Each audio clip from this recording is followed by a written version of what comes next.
Stacy with Stacy's Organizing and Decorating for Life. I'm here to help you organize your thoughts and decorate your perspectives.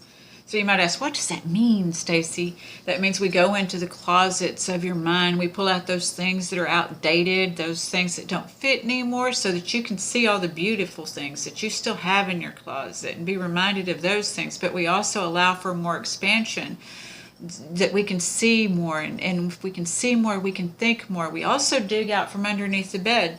Sometimes underneath the bed, people have things under there that they don't want to look at. Sometimes they have things up there they don't want to, they want to keep, but they don't want to get rid of. They just don't know what to do with it. And who wants to get down on their knees and dig underneath the bed anyway? So that stuff underneath the bed's really stuff that we don't need, but it weighs heavy on our soul and on our perspectives. It doesn't give us any clarity.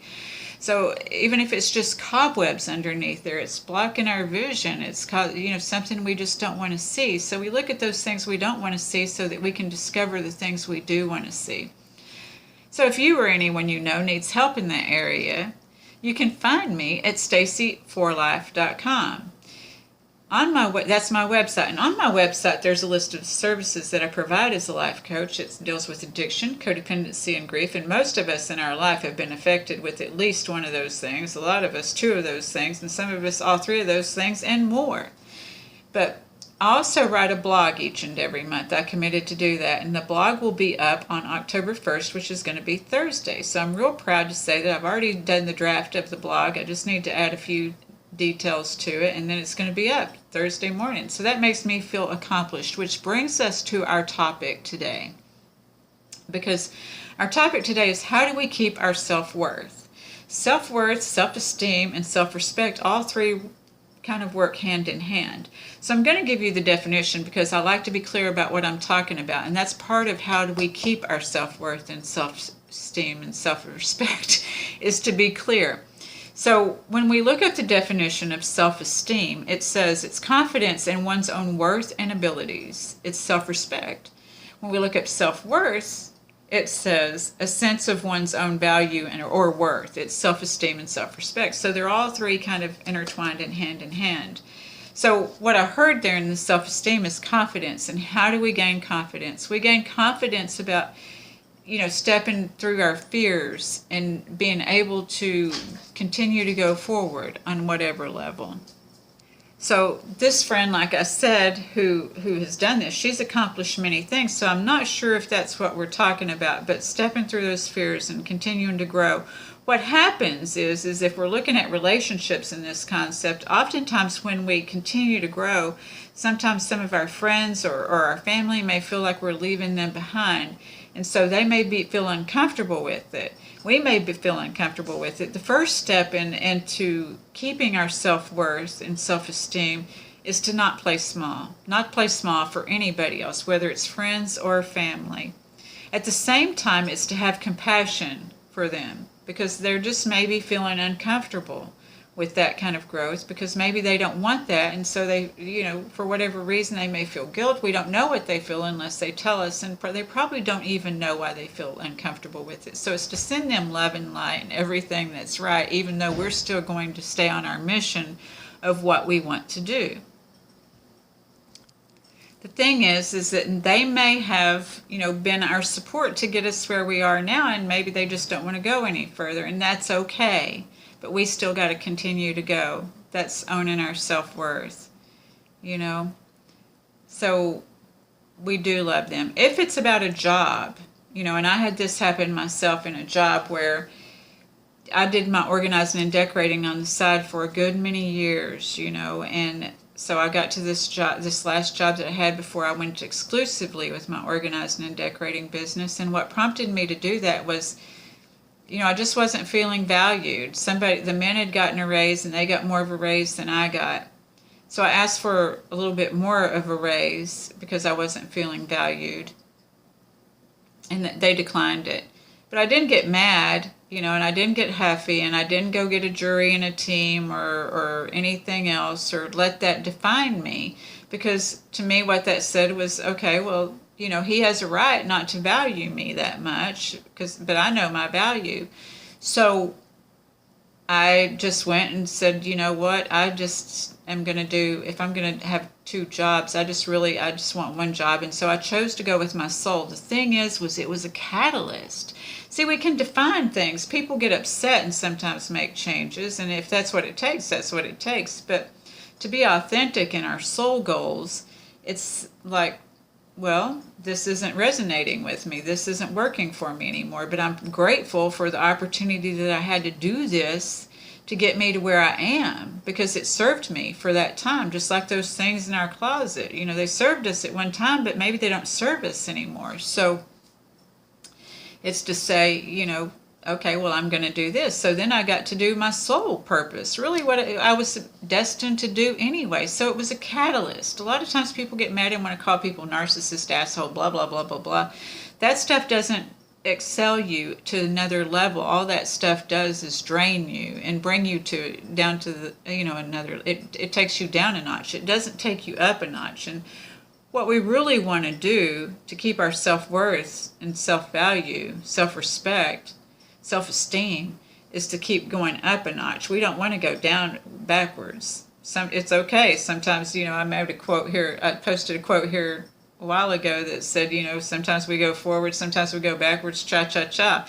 So, you know, that's another thing to have, is a sense of humor when we're achieving our goals and going forward with self-worth. It's to be happy. It's to be happy for the people, even if they don't want to, you know, don't seem like they want to be on our team anymore, to still love them and respect them. And maybe we can come back and join back with them at another date, but we got to keep going, you know, and it's okay to add more people to our team. You know, it's not our business or our problem if somebody isn't comfortable with our new team too, that we can still have, that we should all be able to be friends and encompass each other, that everybody has their gifts in our life. And it's okay to have other people on your team. I got the pleasure of meeting a man named Steve Young over the weekend, you know, and I went to a birthday party, which in my past, you know, where I didn't know anybody really, but I trusted and loved the person who invited me, and I know their vibe, so I just went with, I'm sure that everybody else has the same kind of vibe there, you know, so I went to this party and I got to meet people who did some more interesting things, you know, so it opened me up to expand more, because I listened to somebody, Steve Young, like I was saying, talk for quite a while. And I had just spoken with a lady before that. This is how the universe works. I had just spoken to a lady before that, and she had asked about my service, you know, what I did and as a life coach, and who my base people were.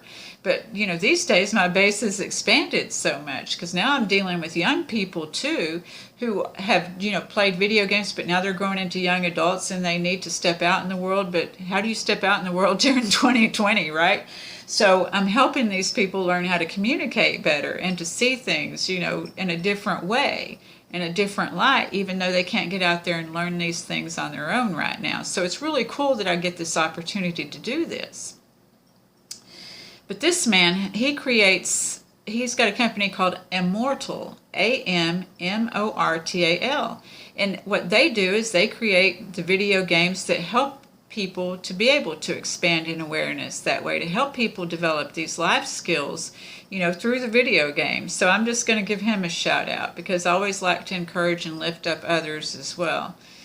So you never know who you're going to meet on your path, you know, and the information that you're going to get that's going to help you with your future. So self-worth means that we remember that we're teachable and we keep learning, you know, and we keep expanding. We don't get to 50 or any other age to where we don't think we can't learn anything else now, whether we can remember it or not, I don't know.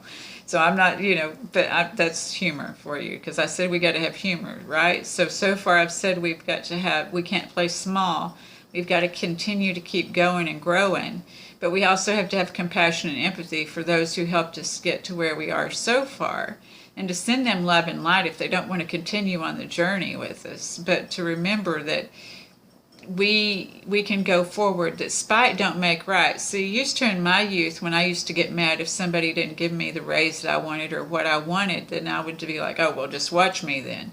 But no, that spite don't make right. To make soul conscious decisions we're just like, okay, well, this isn't resonating and working with me. And if I've got to work 2 jobs, I really don't want to work 2 jobs. So I'm going to pick one job, and I'm really going to pick the one that resonates with my soul. And I thank you very much for this opportunity, because it helped me grow to be clearer and brighter on what it is that I want to do.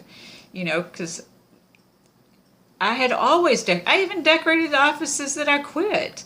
So it's cool, because everything evolves around. And that's what I was saying with meeting Mr. Steve Young after being asked about my services and the services that I do provide, because I too will look up this company and be able to refer other people to this once I do a little more research. But I don't want to do a disservice, because we talked so much about so many different things about words and how we use our words. And that's another thing about how we maintain our self-worth, self-value, and self-respect and self-esteem, is that we continue to learn, and we know that what we're speaking out it's a consciousness. That's part of that consciousness that I keep talking about, is being conscious and aware of our words. Even since I started doing videos, I've had to be conscious and aware of my words. Sometimes I caught myself speaking my old language for a minute, maybe saying some word that I would have said in the past, and I'd be like, what? Where did that come from?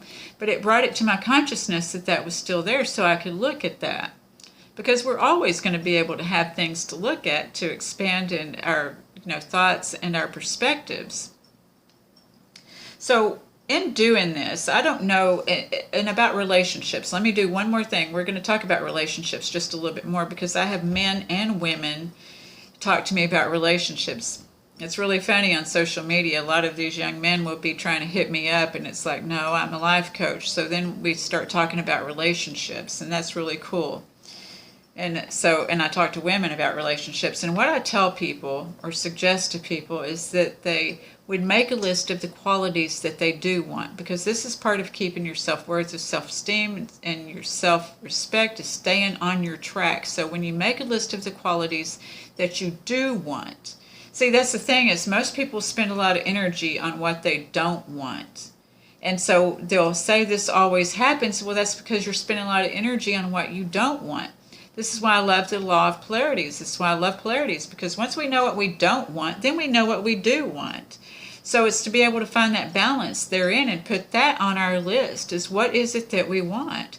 And we focus on what we want, because you don't want to go backwards, you want to go forward. So you focus on what you want.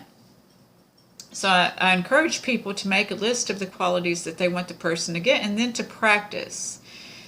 In the days of instant gratification, people wanted to, and even, on the computer, you could like mail order, it seemed like order up. This is the qualities that I want. And half the time, those people showed up and they didn't even have those qualities. I tried it once, and it's like I said, I wanted somebody this tall, and somebody this tall showed up. I said I wanted somebody in great health, and somebody with all these health problems showed up. And it's like, so that isn't even 100%. So we have to be able, the next part is to adapt. When things aren't going the way that we want, after we make the list, we have to be unattached to the list, but know that the list is there. But we're unattached to the list, but at the same time, once we've written that stuff down and got that stuff on the list, it's hard to veer away from the qualities that we do want. Do you understand what I'm saying? Is that once you make that list and you know the qualities that you want, once you go out with somebody who doesn't have any of those qualities, it's like you're able to check them off the list. You're not trying to accommodate for them or make them be somebody that they're not. Okay, this isn't on the list. If I want a person who wants to have children and they say they don't want to have children, then I can ex-nay this person. I don't have to keep messing with that. If I want a person who does, it's just being able to get more authentic in your relationships, because your relationship with yourself is the most authentic one that you have. And to be clear on what you want is so very important to keeping your self-worth and your self-value and your self-esteem. Because it's when we start compromising ourselves that we tend to lose that. So let me explain compromise and negotiation one more time. See, when you compromise, as has been explained to me, when you compromised, you're giving up something, the other person's giving up something so that you can have what you want. But when you negotiate, you're both coming to the table saying what it is you want, and you're looking for a solution therein to create what you want. So what we want is a negotiation, not to compromise ourselves in relationships. So that will help you maintain. When you feel a sense strong enough to where you can negotiate, and if it doesn't resonate with you, that you're able to set the boundaries, not just with another person, but with yourself.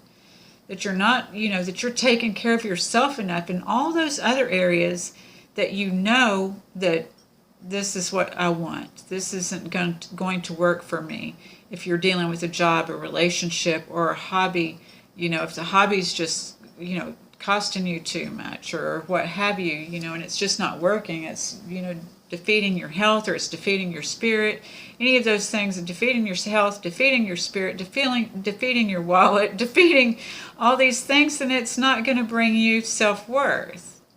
A lot of people try to find self-worth and self-esteem through things, and it's things that defeat their wallet, it's things that defeat their soul, it's things that defeat their health and things like that. Those things will not bring you self-worth, right? So again, we go back to the polarities. So it's focusing on the things that bring you your self-worth. I'm going to close with reading you something that I found very valuable, and it describes it, and I'm going to read it once through as it's written, but then I'm also going to break it down the second time before we close, okay? So this is a quote from Virginia Wolfe from a writer's diary. We know that Virginia Wolfe is famous, but okay, so it says, I will not be famous, great. I will go on adventuring, changing, opening my mind and my eyes, refusing to be stamped and stereotyped. The thing is to free oneself, to let it find its dimensions and not be impeded. So let's break it down. She says, I will not be famous or great. So that's not what she set out to do. We all know Virginia Wolfe is famous for her writings and such, but she says, I will not be famous and great, because that's not what she set out to do. But she's stating her truth. She's clear and she's focused. I will go on adventuring, changing, opening my mind and my eyes. That means she's not playing small. She's going to do what she's going to do, Refusing to be stamped and stereotyped, because some people won't like it when you're doing what you want to do, and they may tend to want to stamp and stereotype you, but you just keep doing what your mission is, your soul goal, what it is that you want to accomplish. What is your purpose? The thing is to free oneself. It's to free yourself from people's opinions and all of this. See, when you're not worried about what somebody else is thinking about you, and you're not worried about having those obstacles or challenges, but being able to say, okay, well, there may be an obstacle or challenge, I may fail, but to be able to continue to go and to let it find its dimensions, and this is what it means, is you may go this way and it may not work, you may go that way, but to find your dimensions, to find its dimensions and not be impeded, not to give up, not to be told anything by anybody else, not to be, it's yours. So I'll also post that with this, but I thought that was profound, and to me it was the definition of what your self-esteem, your self-respect, and your self-worth should look like. So I hope that this has been helpful. And my friend that recommended this is very dear. If you want to recommend a subject or a topic, or ask me to speak on a subject or a topic, please just feel free to find me on social media at Stacey Renee, or you can email me at staceyreinick@gmail.com or staceyforlife.com. So I want you to know that I appreciate you and your time so very much. As I said, I'm fulfilling my dreams and goals and visions. Just this 2020 didn't stop me from setting those things. At the beginning of 2020, I said I'm going to write a blog once a month. I'm doing that. I said I'm going to do this video once a week. I'm doing that. However, you might get a rerun next week, because the other part of my goals is to be able to travel, because I still love organizing and decorating physically. I've been saying, since the beginning of the year, maybe the end of last year, that one of my goals is to continue to be able to go in people's spaces and places, because I go in people's spaces and places. I pray with them. I do whatever with them. pray, and to help them get on track for setting their dreams and goals and visions, for clearing out their space and being able to feel comfortable in their own skin and in their own home. And I like working hand in hand with that together, and I want to incorporate that together in some instances. So I had said that I wanted to be able to do that in Texas and in California.